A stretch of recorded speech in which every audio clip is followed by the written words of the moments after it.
One of the biggest mistakes a writer can make is to introduce their characters the wrong way. Imagine the following scenario. You have a great character, a character you absolutely adore, but the reader has a hard time sharing your excitement for this character. Well, it might be because the first impression didn't land the way you intended to. In this video, we will talk about why first impressions are so important when it comes to your characters and how to avoid common mistakes. Let's fix your character's introduction together.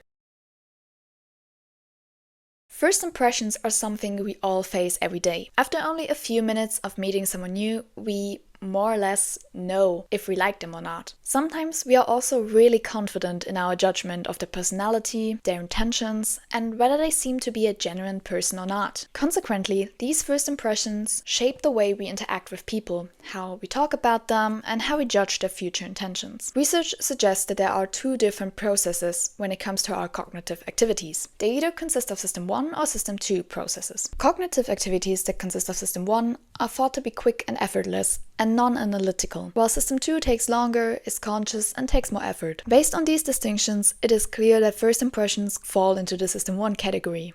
Okay, but why is this important for us as writers? Simple. The same effect can be observed when we look at fictional characters. In general, it is impressive how much our brain actually recognizes fictional characters as real people, simply because they are designed to reflect their appearance, actions, conflicts, and speech. So if we have the ability to recognize fictional characters as real people, we can also form initial judgments of them just the way we do with real people in our lives. As a writer, you can use this to your advantage. But it also means that you should consider what first impression your character is supposed to evoke in your readers. Let's take a look at a simple example.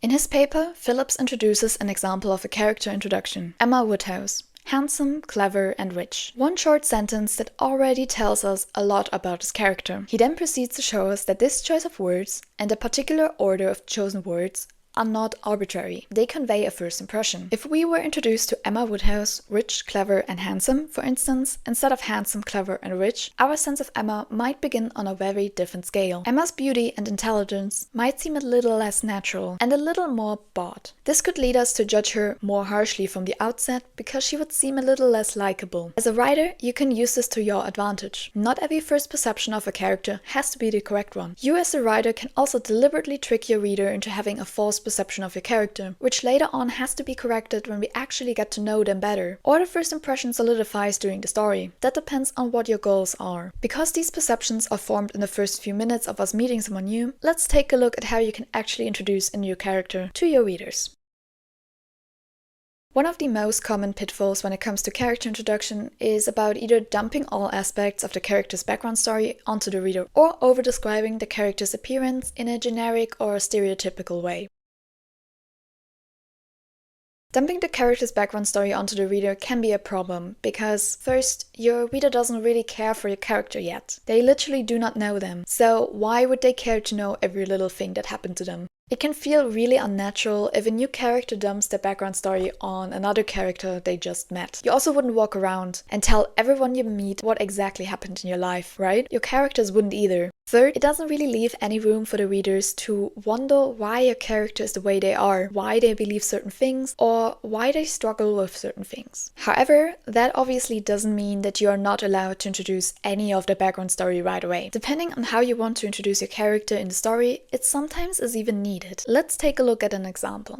In Brave New World, the readers are introduced to a new character called John when Lenina and Bernard travel to a reservation. Some context for you if you've never read the book before. It's about a utopian society that functions because of strict hierarchical structures that are pre-decided before a baby is born, planned out conditioning of infants and children to ensure certain behavior, and manipulation through language and its use. The goal is to create a society that is blooming and in which everyone is happy. Even the ones who are in low hierarchical castes are happy because they do not have the ability to feel differently about it. If anyone at any point, however, does feel a little unhappy, they take a drug named Soma. Lenina and Bernard are from the society, but there are also parts of the world, the reservation, in which people still live a normal life without conditioning, with families and communities, and with religion. When Lenina and Bernard travel there, they, as well as the reader, are introduced to John for the first time, after they witness some kind of ritual in the village. After they talk for a moment, he reveals the following to them.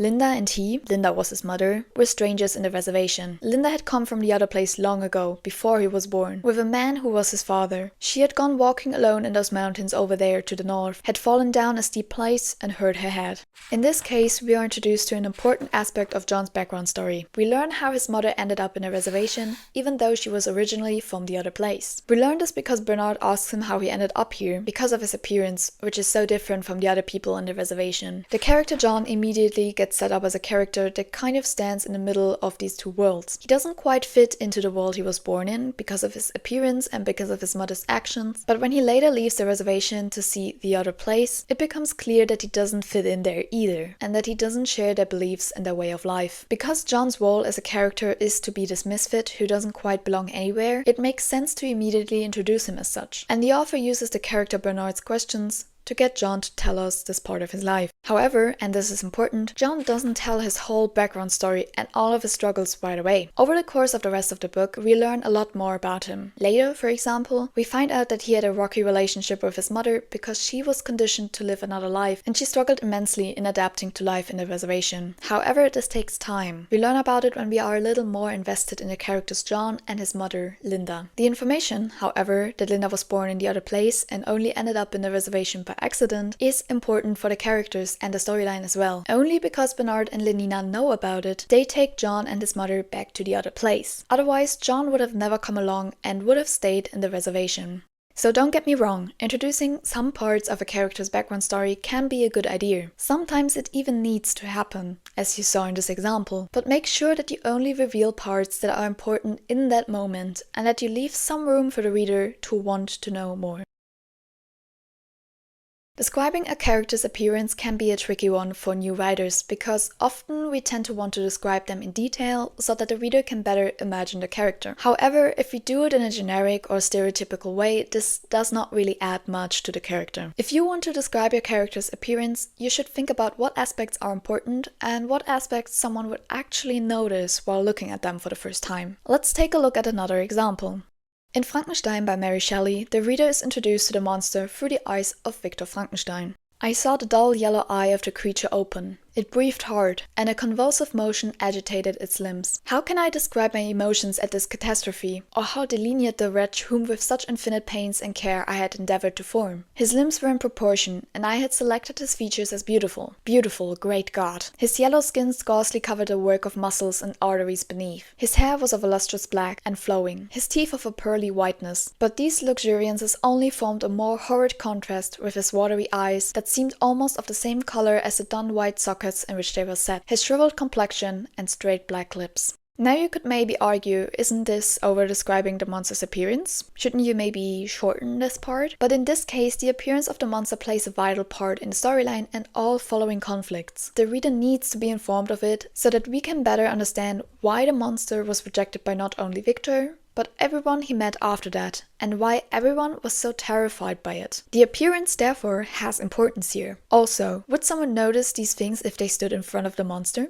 Absolutely. He is human-like, but not quite human, which means we would absolutely focus on his appearance and try to figure out why he doesn't look quite right. The dull and watery yellow eyes, the yellow skin, and his shriveled complexion and straight black lips would definitely be something you would notice right away. This is not a generic description of a character. He looks strange, and the reader should notice.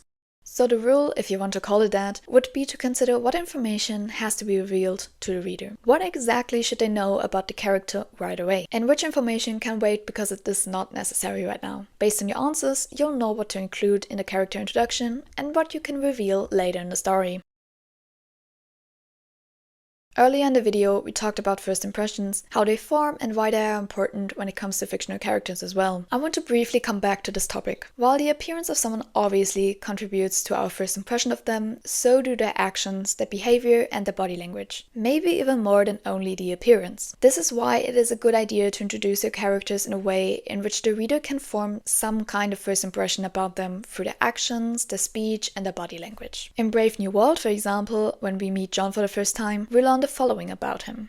The young man sighed and shook his head. A most unhappy gentleman, and, pointing to the bloodstains in the center of the square, "Do you see the damned spot?" he asked in a voice that trembled with emotion. "I ought to have been there," the young man went on. "Why wouldn't they let me be the sacrifice? I'd have gone round 10 times, 12, 15. They could have had twice as much blood from me." His body language and his speech show us parts of his personality. He is sad about the ritual, but not because he thinks it was cruel, like Lenina thought it to be, but because he didn't get the honor to be part of the ritual. His voice trembles with emotion, not because he is shocked about what happened, but because he wanted to be there. When Lenina asks him if that means that he wanted to be the one being whipped, he responds, "And then to show that I can bear pain without crying out. Yes." And his voice suddenly took on a new resonance. He turned with a proud squaring of the shoulders, a proud defiant lifting of the chin, "To show that I am a man." Through his body language and his answers, we know immediately that he is someone who is willing to help his village and that he wants to prove himself. This makes especially sense later on when we figure out that he was rejected by the community because of his mother and him being strangers to the village. This urge to prove himself fits his character, and we as the readers immediately know this part of his personality after only knowing him for about a page. And this is not the only thing we figure out. The blood rushed up into the young man's face. He dropped his eyes, raised them again for a moment, only to find her still smiling at him, and was so much overcome that he had to run away and pretend to be looking very hard at something on the other side of the square. His reaction shows us that he is shy around women and that he gets easily flustered. It is a small glimpse of his personality that is revealed right at the beginning, and it makes us want to know more about him. Why is he so shy? Will he become more confident in the future? Will he get together with Lenina? Once again, think about which aspects of your character are the most important ones. Which ones would you immediately pick up if you met them? Which ones would they portray openly, and which ones would they rather hide? And even if they try to hide them, would you still notice through small actions? Try to give the reader the option to figure out these parts of your characters through their speech, their body language, their reactions, and their actions. In the example of Frankenstein and Brave New World, we saw completely different approaches to the character introduction and also the first impression they leave us. In Frankenstein, the monster is introduced to us through the eyes of the character Victor, and his depiction contains a lot of judgment for this character, which consequently gets passed to the reader as well. However, throughout the rest of the book, this perception and the judgment of the monster's personality, intentions, and actions that we might have formed at the very beginning starts to change. The character introduction of the monster therefore deliberately fools the reader and creates a false first impression that has to be corrected throughout the story. In Brave New World, however, we form a first impression of the character John through his own actions, speech, and body language, not through the account of some other character. John might feel more familiar to us than the other characters in this book, simply because he mirrors our way of life more than they do. We learn that he is courageous, wants to prove himself, and that he is deeply rooted in the beliefs and customs of the reservation. All of these traits become even more clear when he moves to the other place and experiences life there. So this first impression we get of him is a correct one, and it gets reinforced throughout the story. As you can see, you have different options when it comes to your character and their introduction. To sum it up, here are some questions you can ask yourself while planning your character's introduction. Do I want the reader to get a glimpse of the character's real personality and intentions? Or do I want them to have a false first impression of them? How can I achieve this goal? Which small actions, body language, speech, and appearance-based aspects can I use to direct the reader towards the first impression I want them to have? How important is the character's appearance? How much description makes sense? How can I give the reader a better sense of the character through their actions? And that's it for today. I hope this video helped you realize how important the introduction of your character can be, as well as how to leave the first impression you want. If you found this video helpful, feel free to leave a like, comment, and subscribe. I'd really appreciate it. See you in the next video!